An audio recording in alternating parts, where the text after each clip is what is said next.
அன்புள்ள நண்பர்களுக்கு வணக்கம். நான் உங்கள் சோழ நாட்டான். இப்போ நம்ம எங்கே வந்திருக்கோம் அப்படின்னு பார்த்தீங்கன்னா, கிட்டத்தட்ட வேடசந்தூர் பக்கத்தில் ஒரு ஏரியாவுக்கு வந்திருக்கோம். ஏன் இந்த இடத்துக்கு வந்தோம் அப்படின்னு தெரிஞ்சுக்கோங்க.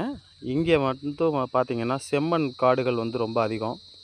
இந்த செம்மண் காடுகள்லேயும் இந்த மாதிரி செம்மண்ணில் கரையான் புற்றுகள் வந்து கொஞ்சம் அதிகமாக இருக்கக்கூடிய ஏரியா தான் இது.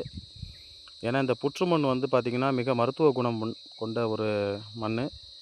இந்த கரையானுடைய எச்சில் பட்ட இந்த மண்ணை எடுத்துக்கிட்டு நம்ம ஸ்கின் டிசீஸ் நிறைய இதுக்கு வந்து நம்ம பயன்படுத்தலாம். யாரெல்லாம் ரொம்ப அழகாகணும்னு நினைக்கிறீங்களோ அவங்கெல்லாம் வந்துட்டு இந்த புற்றுமண்ணை வந்து நம்ம பயன்படுத்தலாம். இப்போல்லாம் புற்றுமண் குளியல் அப்படின்னு சொல்லிட்டு ரொம்ப பிரபலமாகிக்கிட்டு இருக்கு. ஸோ அதுக்காக நம்ம முழுசாக வந்து இந்த புற்றை உடச்சி எடுக்க மாட்டோம். கொஞ்சம் கொஞ்சமாக நம்ம தேவைக்கு மட்டுமா தான் நம்ம எடுப்போம்.